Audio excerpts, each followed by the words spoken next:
ముఖేష్ అంబానీ ఇండియాలోనే నెంబర్ 1 ధనవంతుడు. ఆయనకున్న డబ్బుతో ఏదైనా కొనగలడు, ఏమైనా చేయగలడు. ఆయనకేం తక్కువ అని అందరం అనుకుంటాం. కానీ రియాలిటీలోకి వస్తే ప్రపంచంలో డబ్బు పెట్టి కొనలేనివంటూ ఎప్పటికీ కొన్ని ఉంటాయి. వాటిల్లో నెంబర్ 1 ప్లేస్లో ఏముంటుంది అని నన్ను అడిగితే ఆరోగ్యం అని నేను అంటాను. ఆరోగ్యం అనేది డబ్బు పెట్టి కొనగల వస్తువే కనుకైతే ధనవంతులు ఎవ్వరూ అసలు అనారోగ్యం బారినే పడరు. ఆరోగ్యం అంగట్లో అమ్మే వస్తువే కనుకైతే హాస్పిటల్స్కి బదులు ఆరోగ్యాన్ని అమ్మే స్టోర్సే ఉండేవి ఊరంతా. రీసెంట్గా Anant Ambani pre wedding celebrations జరిగాయి కదా. ఆ సెలబ్రేషన్స్లో అనంత్ మాట్లాడుతూ తన జీవితం పూల పాన్పు కాదు, తను ఎన్నో ఆరోగ్య సమస్యల్ని చిన్నప్పటి నుంచి ఎదుర్కొంటున్నాను, స్టిల్ ఫేస్ చేస్తున్నాను అని చెప్పినప్పుడు ముఖేష్ అంబానీ గారు వెక్కి వెక్కి ఏడ్చారు. ఎందుకోసం? తన దగ్గర ఎంతో డబ్బు ఉంది, అయినా తన బిడ్డకి ఆరోగ్యాన్ని నేను ఇవ్వలేకపోయాను అన్న బాధతో తను కంట్రోల్ చేసుకోలేకపోయాడు. ఇది నేషనల్ మీడియాలోనే కాదు, ఇంటర్నేషనల్ మీడియాలో కూడా పెద్ద హాట్ టాపిక్గా అయింది. అవును కదా. అంబానీ గారే తలుచుకుంటే తన బిడ్డ అనంత్ కోసం వరల్డ్లోనే ది బెస్ట్ హాస్పిటల్ని కట్టించగలరు, ది బెస్ట్ డాక్టర్స్ని ఆ హాస్పిటల్లో 24 గంటలు పనిచేయడానికైనా పెట్టగలరు. కానీ ఆరోగ్యం అనేది డబ్బుతో కొనగల వస్తువు కాదు కాబట్టి తన బిడ్డకి దాన్ని ఆయన అందించలేకపోయారు. ఆ బాధే ముఖేష్ గారి ఏడుపులో మనకు స్పష్టంగా అర్థమవుతుంది. భగవంతుడి దయనండి, మన అదృష్టం అనండి, ఈరోజు ఈ నిమిషం మనలో ఎంతోమంది ఇంక్లూడింగ్ మీ అనంత్ కంటే ఆరోగ్యం విషయంలో అదృష్టవంతులం. ఇది అందరూ ఒప్పుకోవాల్సిన విషయమే కదా. మరి ఆ ఆరోగ్యం ఈ రోజులాగే రేపు కూడా క్షేమంగా ఉండడానికి మనం ఏం చేస్తున్నాం? మన పిల్లలతో, మన ఫ్యామిలీతో టైం స్పెండ్ చేయడానికి మనం ఈరోజు ఏం కేర్ తీసుకుంటున్నాం? ఎక్సర్సైజ్, వాకింగ్ చేస్తున్నామా? ఫుడ్ విషయంలో జాగ్రత్తగా ఉంటున్నామా లేదా అని ఎవరికి వాళ్ళు ఖచ్చితంగా ఒక్కసారి క్వశ్చన్ చేసుకోవాల్సిందే. Most of the people answer including me no. ఎందుకంటే మోటివేషన్ వీడియో చూసినప్పుడు లేదా మన ఫ్రెండ్స్ ఆర్ ఫ్యామిలీలో ఎవరైనా సిక్ అయి హాస్పిటలైజ్ అయినప్పుడు అమ్మో మనం ఇంకటి నుంచి హెల్త్ కేర్ తీసుకోవాల్సిందే బాబోయ్ అని అనుకుంటాం. 4 రోజులు బడా వాకింగ్కి వెళ్తాం, అది తిన్ను ఇది తిన్ను బయట ఫుడ్ తిన్ను అని చెప్పి మంచి హెల్తీ ఫుడ్ తింటాం. 5వ రోజు నుంచి మళ్ళీ మామూలే. మరి దానివల్ల యూజ్ ఉంటుందా? అన్ని డబ్బులున్న అంబానీ గారే ఏడ్చారే ఆరోగ్యం కోసం. మరి రేపు మనకేదైనా అయితే మన ఫ్యామిలీ పరిస్థితి ఏంటి ఆలోచించారా? మరి కొంతమంది అయితే మరీ దారుణం. ఎలా మాట్లాడతారంటే జీవితం చాలా చిన్నది, ఏం కావాలంటే అది తినాలి, ఎలా ఉండాలంటే అలా ఉండాలి, ఎవరు చేస్తారు ఇవన్నీ, ఎవరు ఫాలో అవుతారు, ఉప్పు లేని కూరలు స్వీట్స్ తినకుండా ఎవరుంటారు దూరంగా, 4 రోజులు బతికినా హంసలాగా బతకాలి, కలకాలం కాకిలాగా బ్రతకక్కర్లేదు అని అంటారు. ఈ మాటలు ఎవరైనా అనొచ్చేమో కానీ ఒక తల్లి తండ్రి మాత్రం అనడానికి అస్సలు వీల్లేదండి.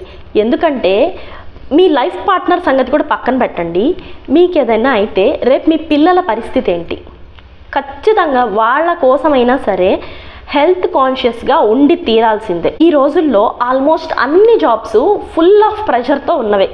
చాలా టార్గెట్స్ అని అదని ఇదని మీటింగ్స్ అని బిజీగా హెక్టిక్గా గడిపేస్తున్నారు. యావరేజ్గా 8 to 9 అవర్స్ కష్టపడి పనిచేస్తున్నారు. ఎందుకోసం చేస్తున్నారు? రూపాయి కూడబెట్టి మీ పిల్లలకి ఇవ్వాలనే కదా. మరి చివరికి ఏం చేస్తున్నారు? ఈ ఉరుకుల పరుగుల జీవితంలో మీ ఆరోగ్యం కోసం కనీసం గంట కూడా కేటాయించకుండా ఇంత పరుగు పరిగెట్టి ఆ సంపాదించిన డబ్బులంతా లాస్ట్కి మీ పిల్లలకి ఇవ్వాలి అనే సందర్భం వచ్చేసరికి మీ ఆరోగ్యం పాడు చేసుకుని మీ హాస్పిటల్ ఖర్చులకి పెట్టాల్సి వస్తుంది. పోనీ అంతటితో ఆరోగ్యమైనా బాగవుతుందా అంటే ఒక్కొక్కసారి అది కూడా లేదు. మీరు జీవితకాలం పరిగెట్టి సంపాదించిన డబ్బు పోయి ఆరోగ్యము పోయి ఒక్కొక్కసారి వరస్ట్ కేసులో ప్రాణం కూడా పోయి ఇంక మీరు చివరికి మీ పిల్లలకి ఇచ్చేదేంటి? ఇది యాక్చువల్గా నేను నా సెల్ఫ్ ఎక్స్పీరియన్స్తో కనెక్ట్ అయి చేస్తున్న వీడియో అండి. నేను మా మదర్ని నాకు 23 years ఏజ్ ఉన్నప్పుడు పోగొట్టుకున్నాను డ్యూ టు హెల్త్ ఇష్యూస్. ఇప్పుడు నా వయసు 34 సంవత్సరాలు. గతంలో కావచ్చు, ఇప్పటికీ కావచ్చు, చివరికి నేను చచ్చిపోయే వరకు కావచ్చు, ఈరోజు మా మదర్ నా పక్కన ఉంటే బాగుండు అని ఏదో ఒక సిచ్యువేషన్లో అనుకుంటూనే ఉన్నాను. నేను చచ్చిపోయే వరకు అనుకుంటూనే ఉంటాను. ఈరోజు నా దగ్గర డబ్బులు ఉండొచ్చు, ఇంకోటి ఉండొచ్చు, ఏమైనా ఉండొచ్చు. మా మదర్ తిరిగి నాకు వస్తారా? రారు.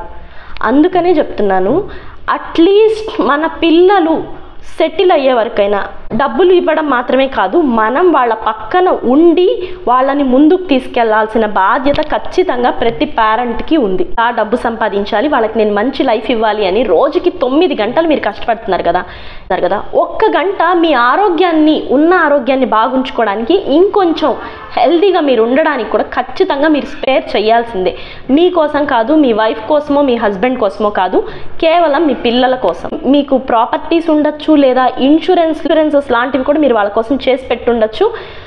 నా తర్వాత వాళ్ళకి అవి సపోర్ట్ ఉంటాయి అని మీరు అనుకోవడానికి లేదండి. డబ్బులు కాదు, ఆస్తులు కాదు, ఏది మిమ్మల్ని రీప్లేస్ చేయలేదు వాళ్ళ విషయంలో. ముఖేష్ అంబానీ తన బిడ్డ ఆరోగ్యం కోసం తను ఏడ్చాడు, నేను తనకి మంచి ఆరోగ్యాన్ని ఇవ్వలేకపోతున్నానే అని.